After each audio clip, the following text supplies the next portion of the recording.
Hi.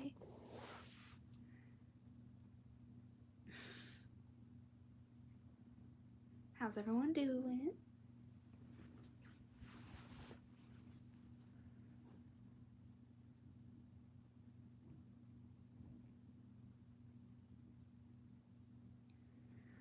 Boba, don't. You're gonna fall if you do that.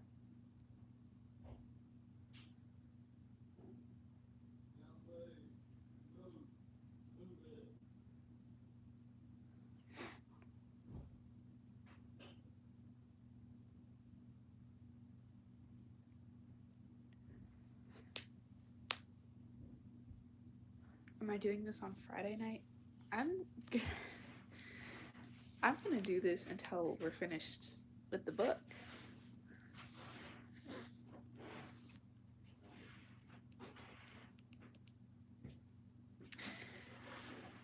How am I doing? I'm doing pretty good.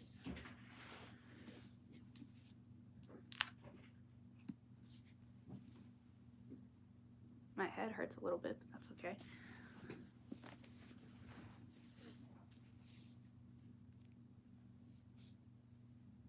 What, Boba?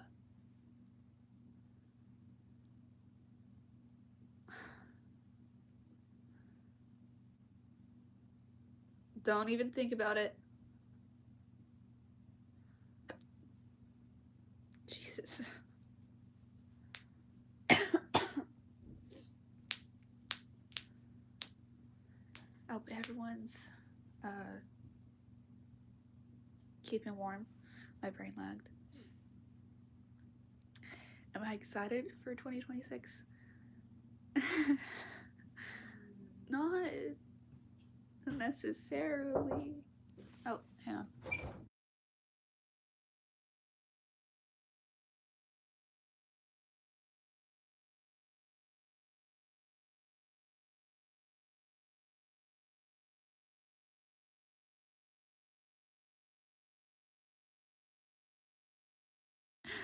Sorry, my brother walked in.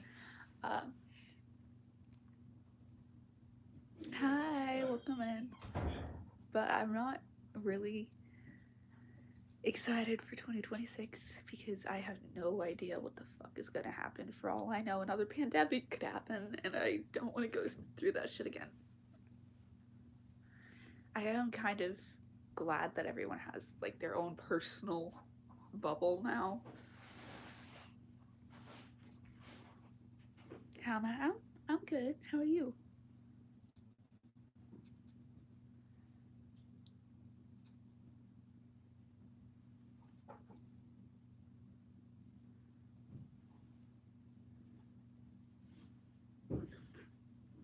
Hang on, there's a cat in my closet.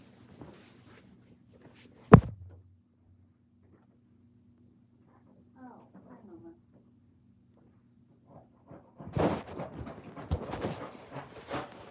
Okay, I'm back. And I have tea. Ignore the cup. This is my sister's cup.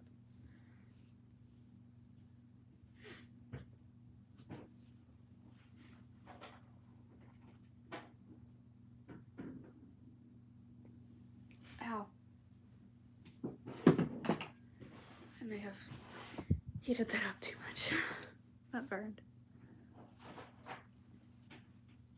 Bobo, you be nice.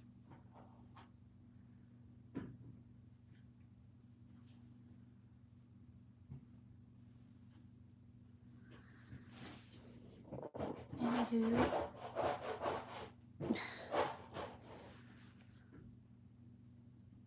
How's everyone's day been? Hope it's been okay.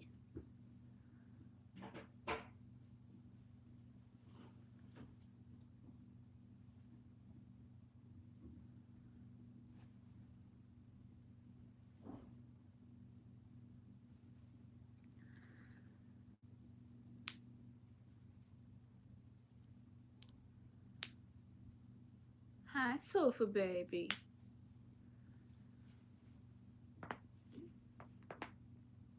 Oh, fuck.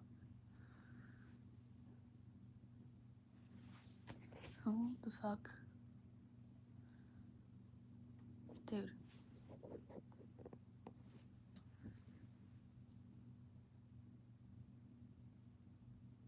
Hi, Julie.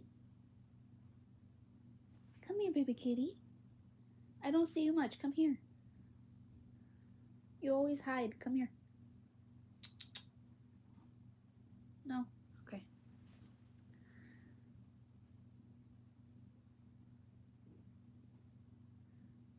Oh, you're debating? Hi, baby girl.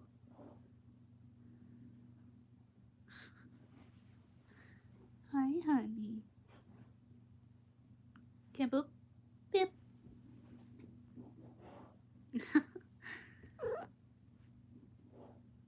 Hi, girl. I'm gonna move you, okay? You're okay. There we go.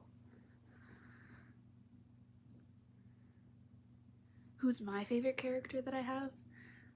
Well, I have one all-time favorite character that I haven't cosplayed yet that is actually right behind me. I'll leave it up to you to guess which one. But the favorite character that I have that I've cosplayed is Malara.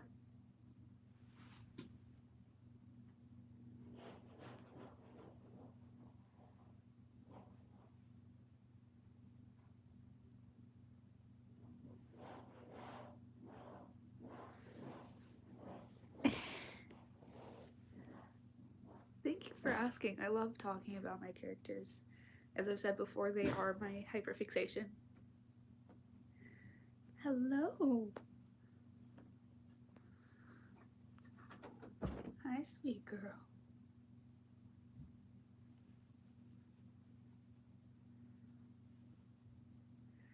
Hi, welcome in. Hi. You are so cute and very cuddly right now.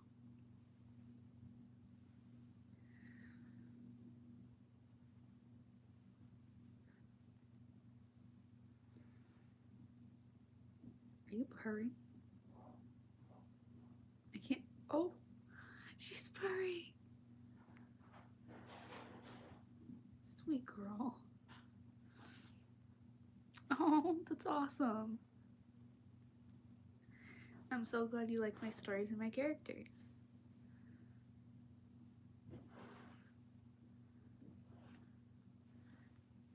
I will eventually read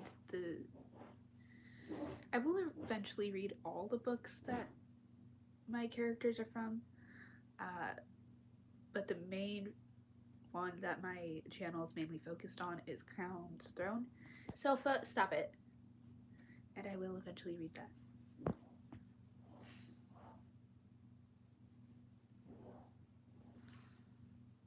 Oh, I'm so glad you like my channel. It always makes me so happy when people say that. Because I got bullied a lot for writing all the time. Hi. Sweet baby. This is Julie. Not her actual name, but that's what I call her on stream because her actual name I can't say on any platform.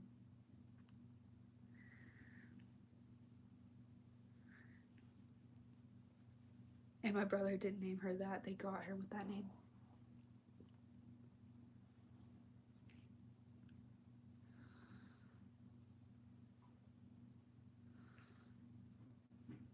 Oh, you make songs? That's awesome. Silva. Oh shit, no. Don't connect right now.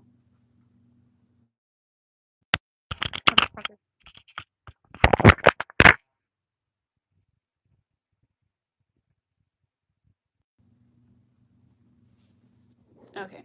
Sorry, I had to disconnect my headphones.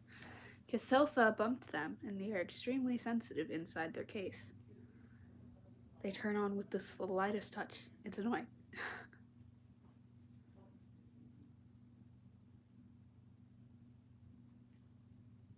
You are so cute. I hope everyone's week has been going well.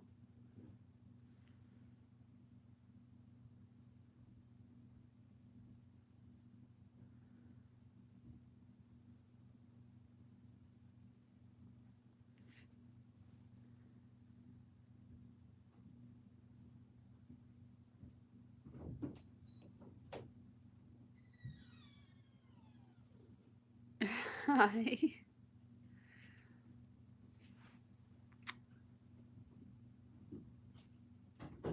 Can't boop. Boop. Why are you staring at me as if I've just betrayed you?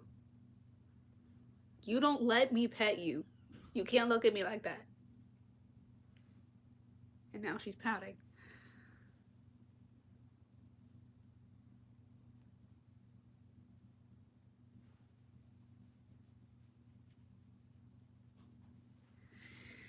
I think we can get started. Grab a blanket, grab a stuffy if you have one, grab your storekeeper's cup. Still haven't figured out if that's a tea or not. Just grab your storekeeper's cup of your storekeeper's drink. And snuggle up because it's story time. Oh, did I stop petting you? I'm sorry. Tiki paced around the room again, her fingers tapping a nervous rhythm on her crossed arms. Where was Riker? It had been hours since she'd left him in the park. She hadn't had a chance to tell him that she needed the ring by twilight tonight. She was fuck. She was so anxious she felt as though she were going to be sick. The information he'd shared about his past, about why he was at Charing Cross, churned inside her. She couldn't escape the image of Riker alone in the water, of his family drowning. Her chest ached as the thought of him coming home to an empty house with nothing but memories haunting the rooms like ghosts. Okay, who's texting me right now? Jesus.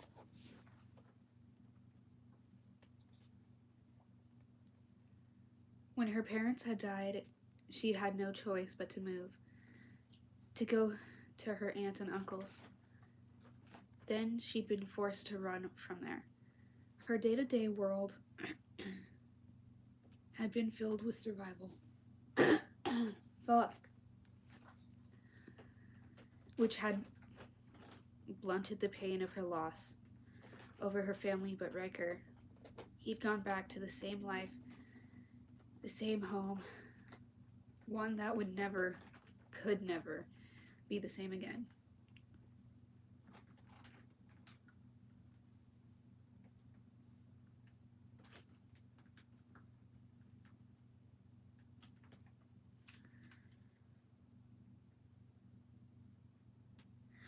Oh, Riker's your favorite character in this book? That's awesome. I say it all the time. He really reminds me a lot of 4. Tiki is my favorite character in this book, honestly.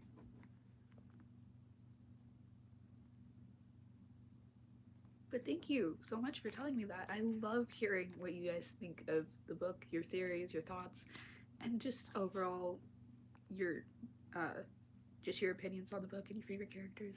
I love it so much. She stopped and closed her eyes. Hang on.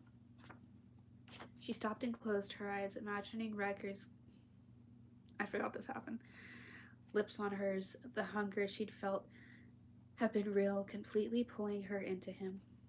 She couldn't deny the burning desire she had to wrap her arms around him and hold him close. A cry of despair escaped her lips. When had she fallen in love with him? It was foreshadowed many times. Bubba, what are you doing? I'm surprised she's still here. Apparently she's my co-host for tonight.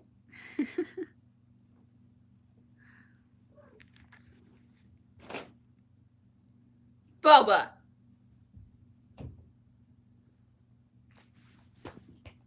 Stop bullying the poor baby. Jesus. Calm down, Seamus said from his seat by the stove, where he sat watching Tiki pace. He'll be back. The prince won't do anything to Riker. Tiki shot him an uneasy glance, then resumed her pacing. They were running out of time. Larkin could harm Clara, and the way she'd harmed Riker's family. She turned and paced in the other direction.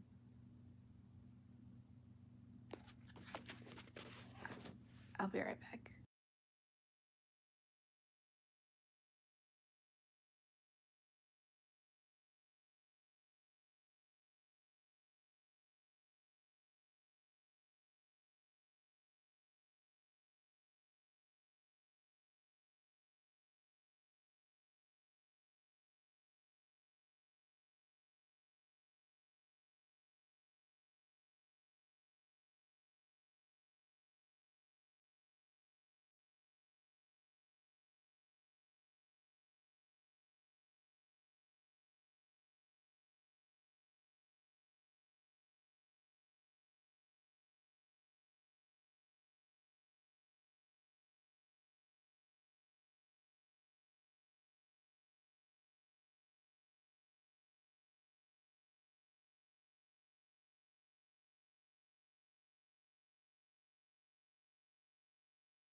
Okay, I'm back. Sorry.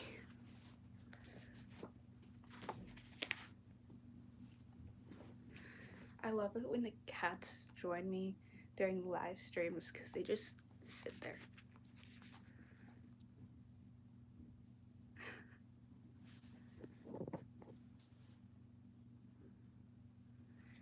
Anyway, where was I?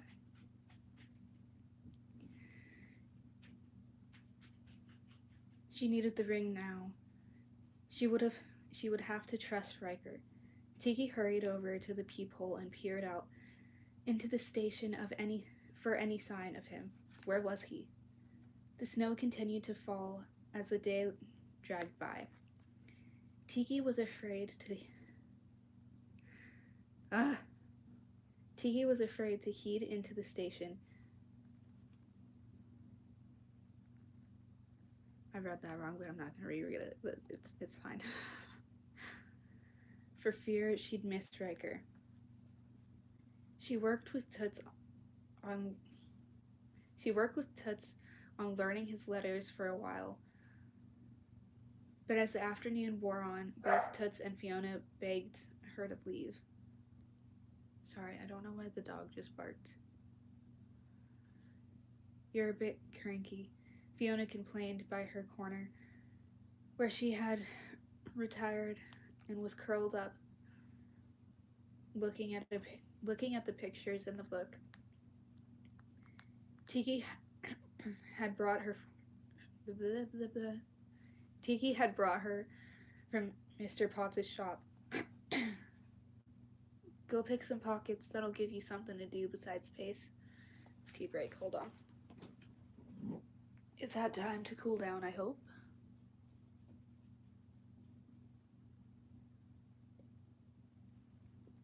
Still hot, but yeah.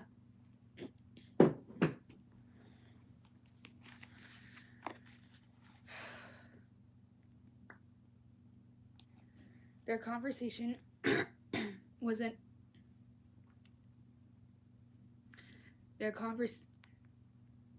I don't know if you can hear it, but my voice is doing a weird thing. Jesus. Their conversation was interrupted when the door slid open and Riker stepped into the room. A wave of relief flooded over Tiki. Never mind, I read that right the first time. The wave of relief that flooded over Tiki was so palpable, she thought her knees would sag. Where have you been? She asked, her dark eyes locked on hers, but he didn't smile. His mood was different from when they were at the park. Are you just gonna stare at the camera all night? No? Okay. You sweet baby. The defenses were up again. The walls in place, and he was the Riker of old. I got word of Larkin. He was wet from the snow, his dark hair plastered to his scalp. He stepped near the warmth of the stove. Oh, thank you.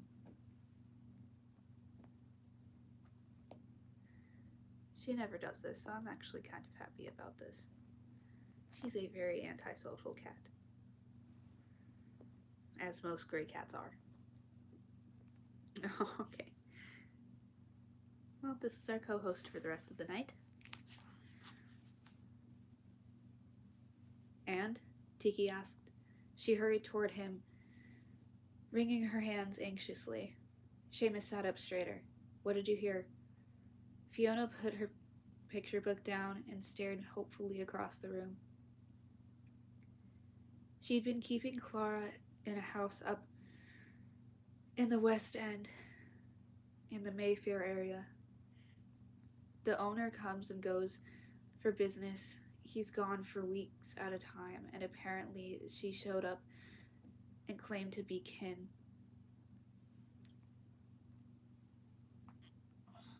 Sorry, my neck was starting to cramp up. Tiki's shoulders sagged for a moment at his confession that Larkin held the child. Even though she'd known there was no place else Clara could be, she held a shred of hope that Larkin was bluffing. How'd you find that out? She asked. I ran into someone who had visited the house, Riker said. I knew it was Larkin from the description they gave. I'm going there straight away. Larkin can't keep Clara outside overnight.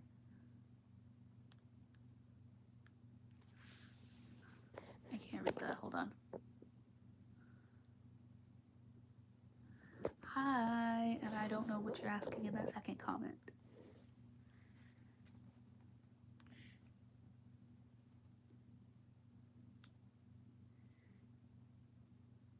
Larkin can't keep Clara outside overnight. It's too cold. That means she would be there tonight. Did they see Clara? Tiki bit the corner of her lip, her heart pounding uncomfortably. Is she all right? I don't think they saw Clara, just Larkin. Off topic, but Larkin is also a beautiful name, just like Kikirin from the last chapter. A lot of these names are just beautiful names. Just Larkin, but she said something to alert them that she was caring for a sick child. He put her arm around Tiki's shoulders and gave her a squeeze. We'll get her home.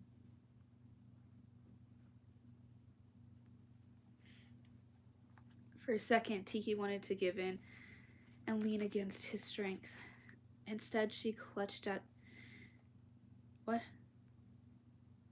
I have no idea what that means, so I'm going to replace it. Instead, she clutched at his shirt. I need the ring by twilight tonight. Her words were rushed. Larkin said she would trade. Riker peeled her hands away from his jacket. Oh, that's what it means. Sit down, Tiki. I have a way into Buckingham tonight. But we need to talk first. That's never a good sentence. She sank into one of the rickety chairs, a nervous anticipation bubbling in her stomach. Oh, I'm sorry.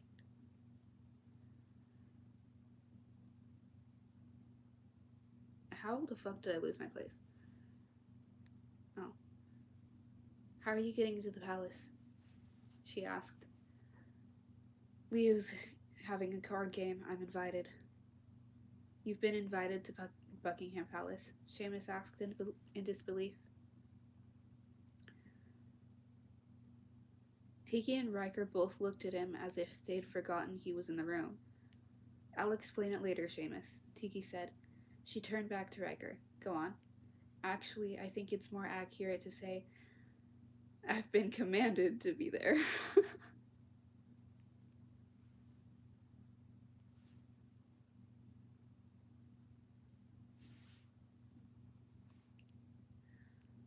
Sweet girl. He pulled the other chair close facing her. Seamus and Fiona hunkered down near the stove while Toots manned the post at the peephole. But every eye in the palace was on Riker. In the place, not palace. Tiki, you never told me what you and Larkin talked about last night. His gaze didn't waver. I need you to tell me now before I go talk to her. Everyone's eyes turned to Tiki. She took a deep breath and focused on speaking calmly. Larkin, she said she wanted to trade Clara for the ring. Oh, yes, hello. I understand that you're in a cuddly mood. Yes, hi.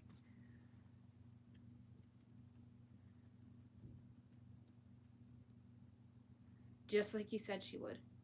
Riker didn't seem surprised. But the ring is still hidden in Buckingham, isn't it? At Tiki's nod, he leaned forward to rest his elbows on his knees. I love this cat so much. What else did she say? At first, she asked where you were, and I told her you didn't know I was coming. Then she asked me for the ring. When I told her I didn't have it, she said to ask you. Tiki rubbed her sweating palms along her thighs. And that was it. She just said to bring the ring back to her in Hyde Park by twilight tonight, and she would bring Clara. There's a cat knocking on my door. Do you hear the other kitty? Yeah. Riker stood and Tiki jumped up too. Why does she think you can get the ring for her? She asked. I'm not sure. Hopefully I'll find her and get some answers. Tiki watched silently as Riker exited through the back door. She stared blankly at the wooden panel after he'd gone.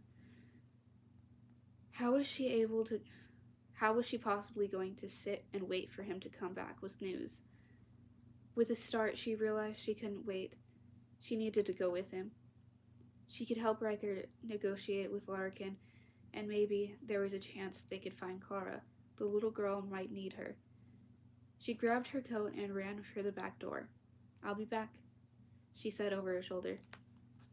Tiki, wait, Seamus called but she slipped through the maintenance tunnels without answering and out into the dim shadows of the alley, tucking her long braid into her coat. I have a theory on Seamus's feelings for Tiki. I might be wrong, but still a theory.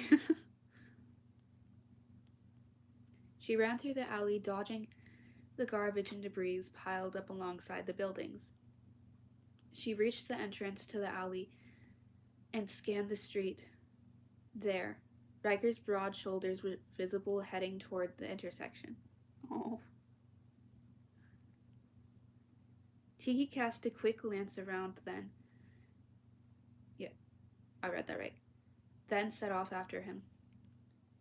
He moved quickly and she had to run to keep up. He turned... What? My brain stopped working for a second. He turned on the strand and hailed a hansom cab. That is still a weird word to me. Like to call a cab that, but I don't know. It takes place in 1871, so... As she watched, Riker climbed into the covered sitting area of the cab and pulled the door closed. Tiki had to sprint to catch up to the carriage.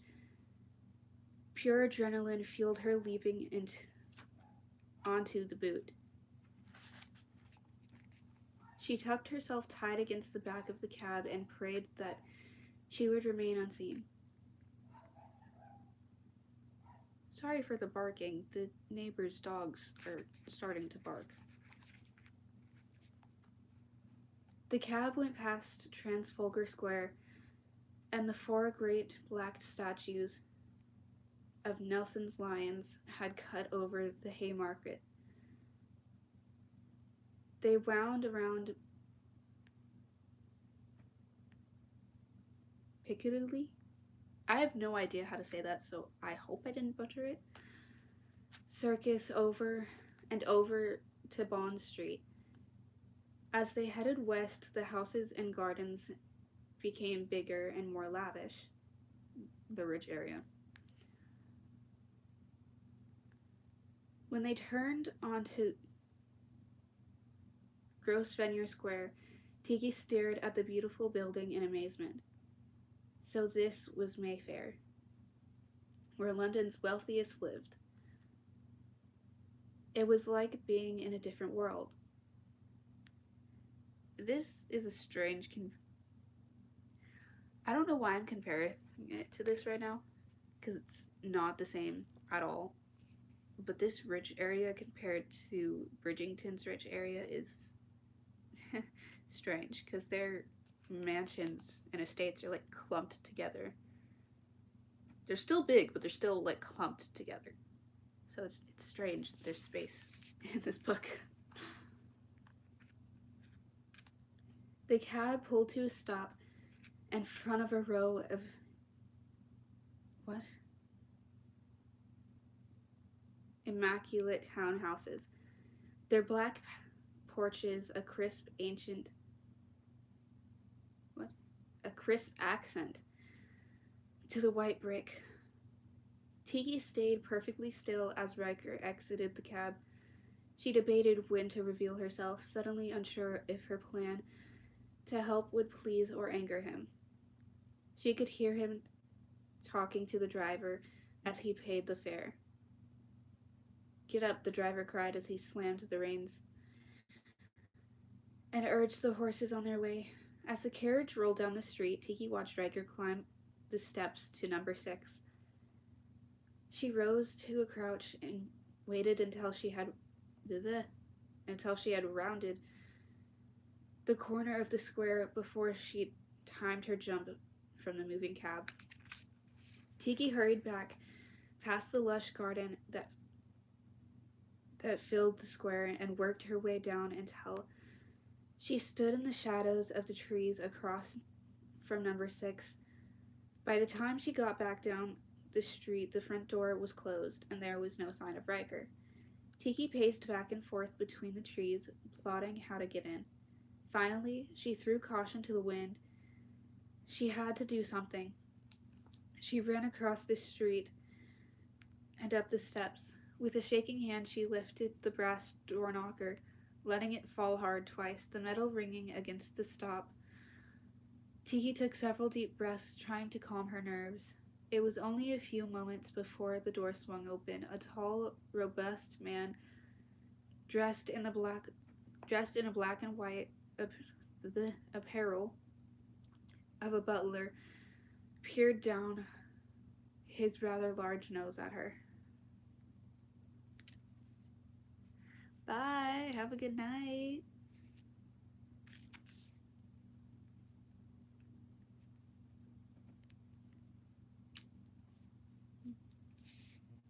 Yes.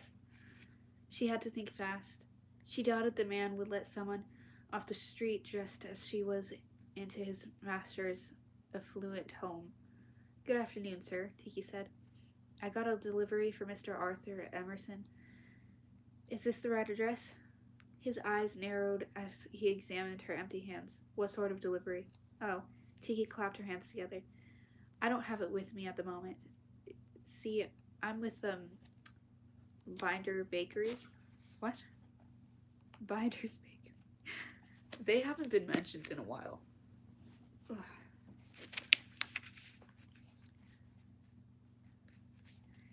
And we have a cake delivery to make tomorrow. They sent me on ahead to make sure we had the right house.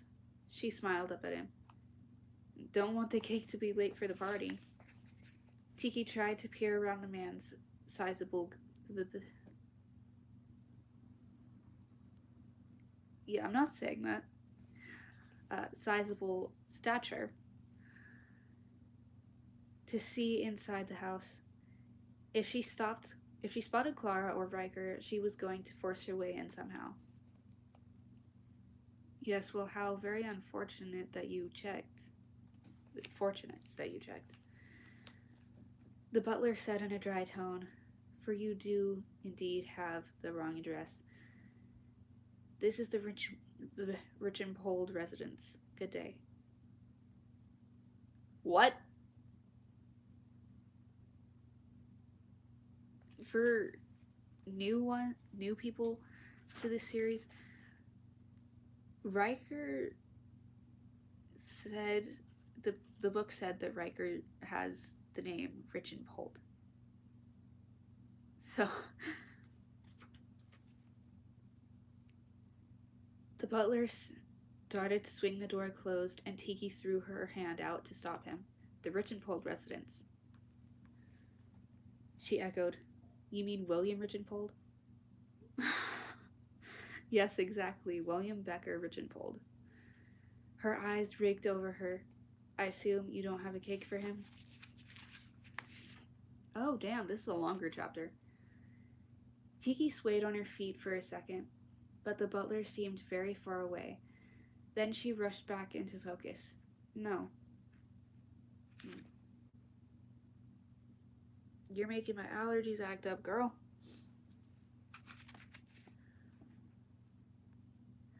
I thought not.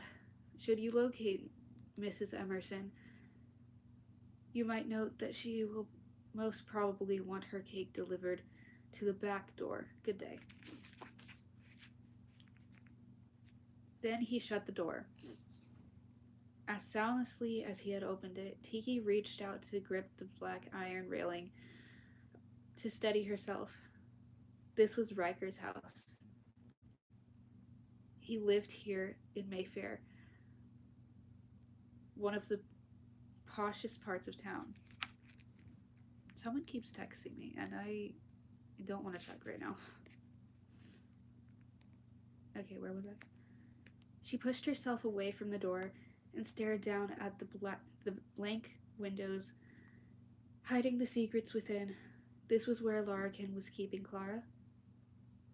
It was as though someone had knocked the wind out of her. She sagged against the railing and held tight at the back handrail to hold herself up. Then a blinding rage filled her. He had known all along. Again, she always assumes things. It's kind of annoying how she assumes things. It was all Oh, sorry. It was all she could not. What? It was all she could do not to pound on the door and demand entry, demand an explanation. She drew a shaky breath, trying to steady her nerves. Her stomach turned with an unusual queasiness, and for a minute Tiki thought she was going to be sick. Riker couldn't be trusted. That much was clear now. She needed a plan. She needed to outsmart him at his own game before it was too late. Larkin was staying at his house. Tiki knew that she was bordering on hysteria, as evidenced by the shrillness of her voice, but she couldn't help herself. She fought to keep her tears in check at the depth of Riker's duplicity. I don't know how to say that, so I'm gonna say deception. He's done it all for the bloody ring. He doesn't care about Clara or any of us. She wiped her nose on her sleeve. He's lied about it all. He only wants one thing. Calm down, Teak. Seamus reached out a hand to steady her. Fiona sat next to Tiki, her face drawn and worried. Even Toots was frowning. He's a bloody liar, the young boy cried. I knew he was too good looking to be trusted, Fiona said. Seamus raised his hand to quiet them. If what Tiki said is the truth, then we just need to be one step ahead of him. What do you mean? Tiki sniffled and wiped her nose along her sleeve. Well, the ring is in Buckingham now, isn't it? Seamus asked. Tiki sniffled again and nodded. And Riker knows the princes. Didn't he say he was invited to a card game there tonight? Yes. And now you know where he lives, right? Tiki nodded. Seamus held his palm up. Well, I say let Riker get the ring out of Buckingham for us, and then we'll just steal it from him.